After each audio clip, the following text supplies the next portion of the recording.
Singh finance का मैं अब ये स्टॉक लूंगी। अनुपम सिंह हमारे दर्शक हैं जिनका सवाल हम लेंगे। और संतोष, आपके पास आएगा ये सवाल। 132 की इनकी खरीद है और ये क्लियरली घाटे में है, हालांकि इनका नज़रिया हमको पता नहीं है। पिछले 5 दिनों में हमने देखा है संतोष, ये ऑलमोस्ट 121.73 के आसपास हमें जाता हुआ दिखाई दिया है। काफ़ी रेंज बाउंड मूवमेंट है इनकी, लेकिन कितना इनको और रुकना चाहिए और किस स्टॉप लॉस के साथ आप इनको सलाह देंगे? यस कविता, इस स्टॉक में बात करें तो कई इन्वेस्टर्स फंसे हुए हैं। आईपीओ के बाद इसमें वर्टिकल फॉल देखा हमने, क्योंकि आईपीओ आईपीओ के टाइम पे एक यूफोरिया बना था। बट मुझे लगता है एक पैनिक बॉटम बन चुका है यहाँ पे। इसने 100 रुपीज के आसपास एक बॉटम बना चुका है, तो मेरे हिसाब से 100 रुपीज के नीचे का एक स्टॉप लॉस लगाइए और बने रहिए।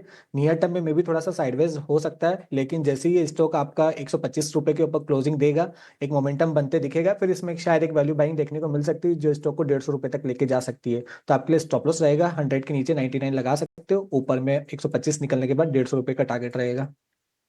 150 रुपए का यहाँ पे टारगेट रहेगा। हालांकि ये अहम लेवल्स और स्टॉप लॉस आपको नोट डाउन करने की सलाह दी जा रही है। पर शिशिर श्याम का सवाल लेते हैं। Hyundai पर राय जानना चाहते हैं और इनकी जो खरीद भाव है वो मैं एक बार बता देता हूं। 1929 के भाव पे इन्होंने खरीदारी की हुई है।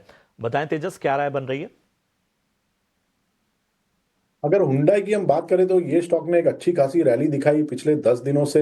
स्टॉक ने एक रिसेंटली 1610 का एक स्विंग लो बनाया था और उसके बाद लगातार ये स्टॉक ने एक अच्छी खासी रैली दिखाई है और ऊपर में 1929 का एक स्विंग हाई भी बनाया है। स्टॉक का जो चार्ट स्ट्रक्चर है काफी स्ट्रांग है। स्टॉक में एक फ्राइडे के सेशन में एक फ्रेश ब्रेकआउट आया है, क्योंकि स्टॉक थोड़ा माइल्डली ओवरबॉट जोन में है। तो मेरे हिसाब से ये स्टॉक में बाय ऑन डिप्स की रणनीति रखनी चाहिए। 1780 का एक अहम स्तर है, जब तक होल्ड कर रहा है मुझे लग रहा है बायस थोड़ा पॉजिटिव है। और ऊपर में जो इसके टारगेट्स बैठ रहे हैं वो करीबन बैठ रहे हैं 1930 के, और 1930 का लेवल अगर सरपास करता है तो हम 2000 तक के भी लेवल स्टॉक में देख सकते हैं। तो मेरे हिसाब से 1780 के स्टॉप लॉस से होल्ड करना चाहिए ये स्टॉक में।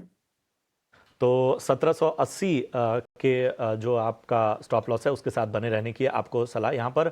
और 1930 का भाव अगर सरपास करता है तो 2000 के ऊपर के लक्ष्य आपको हासिल हो सकते हैं। बने रहने की सलाह। व्हाट्सएप पे भी हमें कई सवाल आ रहे, तो वहां से भी एक सवाल ले लेते हैं। प्रमोद अग्रवाल का ये सवाल है आरती इंडस्ट्री पर। तेजस जी, मैं आपके पास आना चाहूँगा इस सवाल के लिए। ज़रा आरती इंडस्ट्रीज़ का चार्ट देखिए। हम देख रहे हैं कि इनकी खरीदारी करीबन 542 के भाव से है।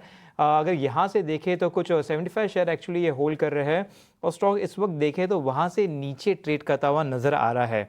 तो बताइए यहाँ पर क्या राय बन रही है? हम देख रहे हैं कि 542 तो काफ़ी समय पहले था। स्टॉक करीबन 4-5 महीने से उसके नीचे ही ट्रेड कर रहा है। अगर इन्हें लॉस देखें तो करीबन 15-16% का होता हुआ नज़र आ रहा है। तो बताइए कि यहाँ से कितने चांसेस है ऊपर जाने के, और एक साथ ही साथ एक स्टॉप लॉस भी बता दीजिए। देखिए, आरती इंडस्ट्रीज की हम बात करें तो ये स्टॉक में हमने एक अच्छी खासी गिरावट देखी थी। उसके बाद स्टॉक एक साइडवेज कंसोलिडेशन मोड में चला गया और रिसेंटली स्टॉक ने एक अच्छी खासी स्ट्रेंथ दिखाई है। पिछले 10-15 दिन से स्टॉक ने एक 10-20 डे का moving average crossover, positive crossover दिया है, जो एक पॉजिटिव संकेत है। और 20 दिन और 50 दिन की मूविंग एवरेज के ऊपर भी स्टॉक ट्रेड कर रहा है। मुझे लग रहा है ये स्टॉक में काफी स्ट्रेंथ है, तो मेरे हिसाब से ये स्टॉक में अभी फॉर टाइम बिंग बने रह सकते हैं। कोई बड़ी रैली नहीं लग रही है, बट 425 के स्टॉप लॉस से ये स्टॉक में बने रह सकते हैं। मुझे लग रहा है ऊपर में ये स्टॉक 480 का लेवल इमीडिएट बेसिस पे टेस्ट कर सकता है, और वो सरपास किया तो मुझे लग रहा है 500 से लेके 520 तक के भी लेवल आ सकते हैं, जहां पे काफी स्ट्रॉन्ग रेजिस्टेंस है। वहां पे उनको मुनाफा वसूली करनी चाहिए। ये है राय